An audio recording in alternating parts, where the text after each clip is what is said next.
দিনাজপুরের সাহিত্যের একটা ঐতিহ্য ছিল, কিন্তু সেই ঐতিহ্যটা হলো 47-এর পূর্ব অবস্থা।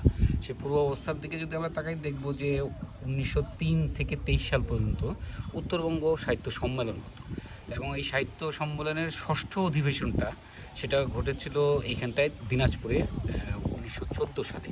তাহলে 1913 সালে দিনাজপুর নাট্য সমিতি সংগঠিত হচ্ছে, রবীন্দ্রনাথ নোবেল পাচ্ছেন।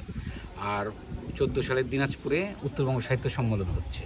আর উত্তরবঙ্গ সাহিত্য সম্মেলনের আরেকটা আর কি সৌন্দর্যের জায়গাটা হচ্ছে শুধু দিনাজপুর না, রংপুর, দিনাজপুর, রাজশাহী, তারপর আসাম, দার্জিলিং, তারপর পাবনা, শিলিগুড়ি, এইগুলো সব জায়গাগুলো নিয়েই এক এক জায়গায় এক এক সময় বুঝতে আর কি উত্তরবঙ্গ সাহিত্য সম্মেলন হতো।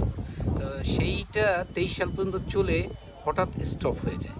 তো এর মধ্যে আবার দেশ বিভক্ত হয়ে যাওয়ার কারণে দেখা যাচ্ছে এইখানকার মানুষ ওইখানে, ওইখানকার মানুষ এইখানে, এগুলোও একটা চাপ পড়েছিল। এইসব নানা চাপের কারণে এবং সাহিত্যিক পরিমণ্ডলের ভূগোল, মানুষ গঠন, এগুলো পরিবর্তনের ভেতর দিয়ে একটা দীর্ঘচ্ছেদ।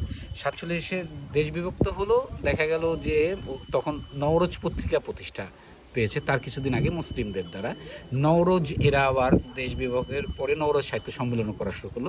সেটাও দেখা যায় যে 65-66 পর্যন্ত সচল থাকার পর বন্ধ হয়ে গেছে। এবং মুক্তিযুদ্ধের ভেতর দিয়ে যখন আমাদের দেশপ্রাপ্তি ঘটছে, তখন নাটকের অগ্রগতি ঘটেছে দিনাজপুরে। কেন, নাটকের একটা দীর্ঘ ঐতিহ্য রয়েছে, সেটা আরেকটা পরিসরে বলা যাবে। তো নাটকেরও উন্নয়ন দিনাজপুরে বাংলা মূলধারা নাটকের সাথে বাংলাদেশের সেটাই অ্যাটাচমেন্ট ছিল। কিন্তু নাটক তো পারফর্মিং আর্ট, সেটার প্রকাশটা, প্রচারটা জনগণের উপর সরাসরি পড়ে। কিন্তু কবিতা তো অনেক সময় গুপ্ত সাধনার মতো হয়।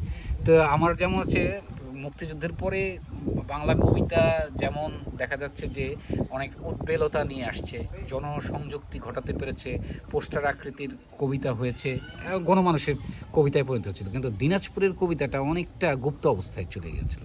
এইসব নানা পরিপ্রেক্ষিতের ভেতর দিয়ে আমরা অনেক দিন ধরেই দিনাজপুরে যারা থাকছি, সেটা এইখানকার স্থানীয় হোক বা বাইরের যারাই হোক, এরা কিন্তু এই সাহিত্যের একটা এই ধরনের পরিসর করা দরকার।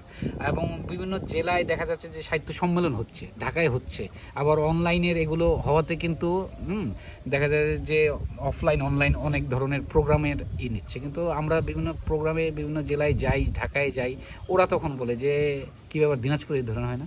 এইসব নানা কিছু মিলিয়ে এই দিনাজপুর সাহিত্য সম্মেলন করবার 2-3 বছর ধরে একটা প্রস্তুতি চলছিল। এবছর হঠাৎ করেই সেটা ঘটে গেল, এবং ঘটে গিয়ে তো যারা এলো তাদের ভেতর থেকে তো ভালো একটা সাড়া পেলাম। তো এই হচ্ছে।